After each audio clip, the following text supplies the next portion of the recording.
Markets, we are joined by Mr. R. Chandrashekhar, President Nasscom, who's joining us from Delhi. Mr. Chandrashekhar, thank you so much for speaking with us at NDTV Profit. Now, IT companies are already going through a slack period, and this hiking visa fee is going to hit their bottom lines. What kind of impact are you foreseeing? Well, firstly, this impact, as we have been saying, earlier was of the order of $100 million per year. But now that fee has been not only reintroduced, in fact, it had lapsed on the 30th of September this year. Not only has it been reintroduced, but it's been doubled in terms of the quantum, and it's been doubled in terms of the scope, which means it is applicable not only to the visa applications, but also to the renewals. The net effect, therefore, is a quadrupling of the impact to $400 million on an annual basis. And this has been brought in for 10 years. So over a 10-year period, this has a $4 billion impact on the industry. Having said that, I think it's also has to be viewed in perspective in terms of the scale of the operations of the IT industry in the US. Right. What will be the hit on margins in the immediate term for leading IT players? Because they have double rate, because if you have more than 50 employees, then you have to give this additional visa fee. It's basically going to impact the larger IT companies. Can you tell us to what extent will the bottom lines get hit? How much will the margin shrink? Well, it's there are two different levels at which we have to look at this issue. First and foremost is the fact that the fee itself, as we have been saying, is highly discriminatory. It targets the Indian IT companies in particular. And secondly, it is illogical and irrational because it is a fee which is intended to be used for purposes howsoever laudable, but completely unconnected with the IT industry. So that is something which we believe is unjustified, and this is not fair. This doesn't at all conform to the rules of fair play. The export that we have to the US market is about a little over $60 billion. And therefore, that does give you some sense of, what is the proportion that is involved. And the impact on margins would be, limited to that extent. But more important is the fact that this fee enhancement, hike, extension, both in period and in scope, comes at a time when we are supposed to be building a strategic economic partnership. There is a talk of the bilateral trade being raised from the current $100 billion to $500 billion over the next few years. There are a lot of orders being placed on US companies by India, running into tens of billions of dollars.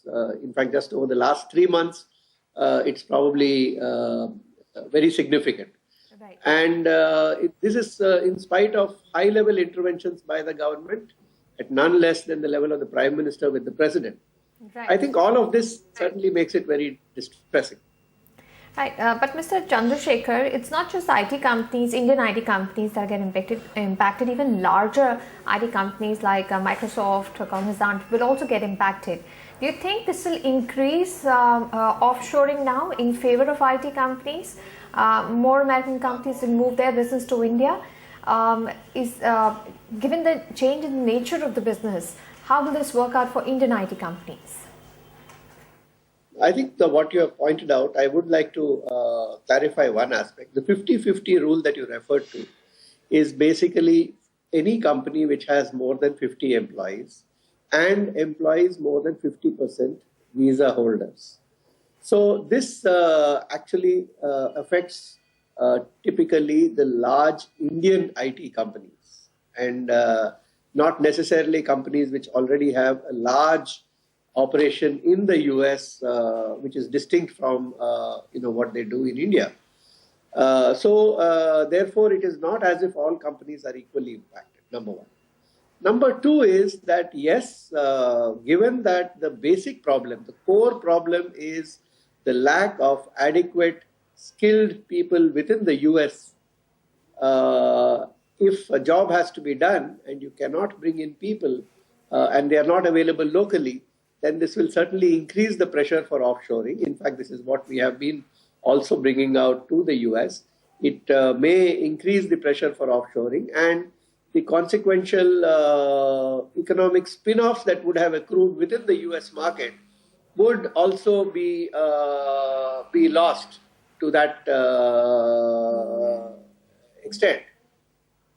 Right, but there are many Indian IT companies that have increased their offshore ratios because of the newer kind of businesses they want to get into, the big data, the SMAC business.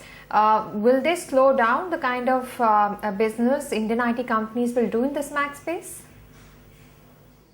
No, I don't think so. As far as the operations which are already being offshored or which are inherently liable to be offshored, those would not be significantly impacted by these changes. I was referring more to the overall dynamic of jobs which are done by a mix of offshoring and on-site. I think this step will also increase the pressure to offshore more rather than less. And that is something which I think does impact the US economy as well. Mr. Chandrashekhar, one last word on the Chennai flooding and the impact on IT companies. Is it just a one-off? Will they be able to take it in their stride, or will it severely impact the bottom lines, given this is the lean period? Well, the Chennai floods have had an impact on productivity. There's no doubt about that at all. From the information that we have, over a period of about a couple of weeks, at least 5 to 7 days of productivity overall, when you aggregate whatever was lost in partly or wholly or in bits and pieces, about 5 to 7 days of productivity was lost. Right. And therefore, this is something which is of the order of,